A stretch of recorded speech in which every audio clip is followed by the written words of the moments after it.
Sir, I feel this is a very shameful act that our governments are resorting to. No, instead of recognizing that they have failed in imparting good quality education to our poor children, what they are doing is trying to cover their face. By reducing this pass percentage, they will show in data that students are doing well, they are passing percentage is good. This way they want to show, but in reality it is not so. From past 10-15 years there is no appointment in government schools. So most of the teachers they have retired, they've got transferred. So more than 7,000 government schools are running with a single teacher, and overwhelming majority of the teaching staff are guest teachers. There is no building, there is no infrastructure, there are no textbooks. So the quality of education in government school, public education system, it is falling, and they have failed to prepare our children, make them really competent and knowledgeable. They failed at it. So instead of having the minimum courtesy to accept their failure and do something really to change that, that is simple, sir. Just appoint teachers to the fullest capacity, give infrastructure, give scholarship, encourage students, give all the necessary materials to study. You do that and automatically majority of them will get a distinction, first class. There is no need to reduce the passing percentage. They will excel, they have all the potential.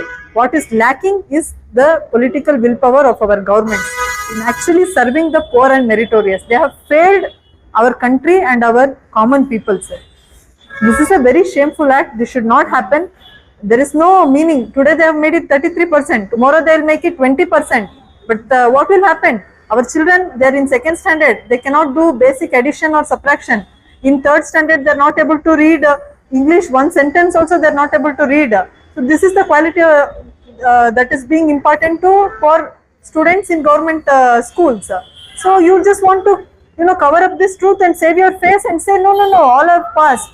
But that is not true. This is a falsehood actually. So this should not happen, sir. But they are also coming up with an idea of developing Karnataka public school in the sense wherein they are providing 4 crore rupees for infrastructure development, and at the same time this is also happening. This is an eye washer. This is actually fooling people. See, what they are telling you is that we have created one big school with so much infrastructure and we are funding it like anything. This is what they are showing. What they are not showing you is they have closed down all the nearby existing government schools. There is this neighborhood school concept. That is, a school should be accessible to a child. So every locality should have a primary school, a high school, a PU. All this should be available.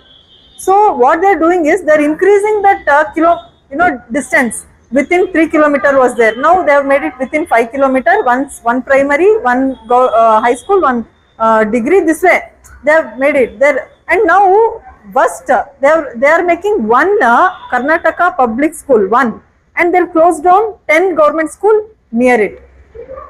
So it will become more difficult for children to come to this school.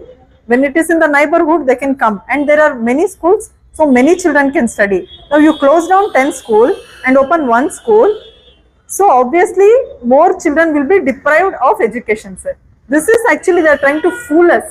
No, for the 10 schools, they might have to give 10 crore. Now to this one school, they'll give you 4 crore. And then another 6 crore. I am just giving some vague numbers. What I am trying to convey is that this is how they are fooling us. Showing one thing like this, but background they are closing down so many government schools in the name of merger. So this is also not acceptable, sir. Thank you.